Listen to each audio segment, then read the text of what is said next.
टिकण्यासाठी असते, आरामदायी झोपण्यासाठी असते, गुलाबी स्वप्न पाहण्यासाठी असतात ना, त्यावेळेस शेतकऱ्याचं खऱ्या अर्थाने इथं पिंढऱ्यापर्यंत चिखलामध्ये पाय घुसतेत.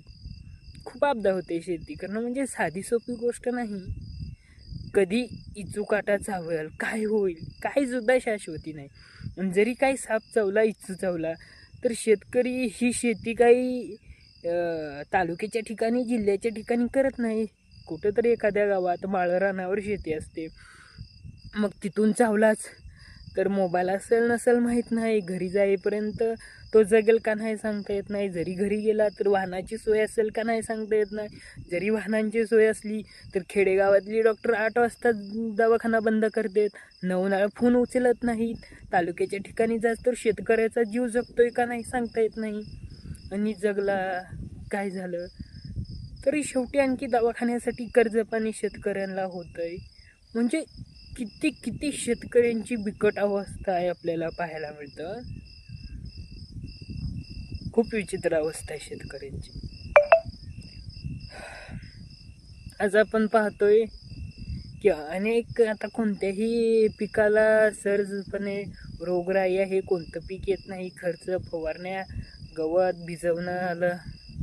त्याचबरोबर आता टमाट्याची अशी अवस्था झालेली आहे की टमाटी तोडायला मजुरी जाते 1000-1200 रुपये, वाहतूक होते 100 रुपये, व्यापारी तिथं आडतीवाला घेतोय 50 रुपये आणि पट्टी ती शेतकऱ्याला 250 रुपये. आणि एक 100 मिलीची बाटली फवारणीची जरी आळीवरची घ्यायची म्हणलं तर 350 रुपयाची. म्हणजे तेलाला 50, वाहतूक, रोजगाराला 1000-1200, म्हणजे एक 1500 रुपये खर्च होतोय त्याचा माल तोडस्तोर. आणि त्याला पट्टी ते हातात 250 रुपये, त्यातलं बी आडतीवालं 50 रुपये घेतंय. म्हणजे शेतकऱ्यांनी जगायचं की मरायचं की बाबा.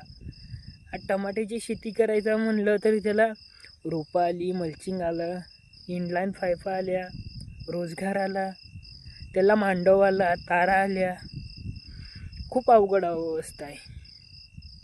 आणि खऱ्या अर्थाने आजकाल कोणत्याही छोट्या मोठ्या मुद्द्याची ब्रेकिंग न्यूज होते, त्याच्यावर विषय खूप ताणून धरला जातो. मीडिया TRP वाढवण्यासाठी त्याच कोणत्याही विषयावर बोलतो. पण खऱ्या अर्थाने आज शेतकऱ्यांच्या ज्या समस्या आहेत, आज शेतकऱ्यांचे जे मुद्दे आहेत, शेतकऱ्यांना काही अडचणी आहेत, यावर कोणतेच न्यूज चॅनलवाले मला वाटतं संध्याकाळी कधी शेतामध्ये येत नाहीत, वावरामध्ये. भाऊ तुम्हाला आता कसं वाटतंय? तुम्ही दारं धरताय, तुम्ही घरीच असाल का नाही, असं कुणीच विचारत नाही शेतकऱ्यांना.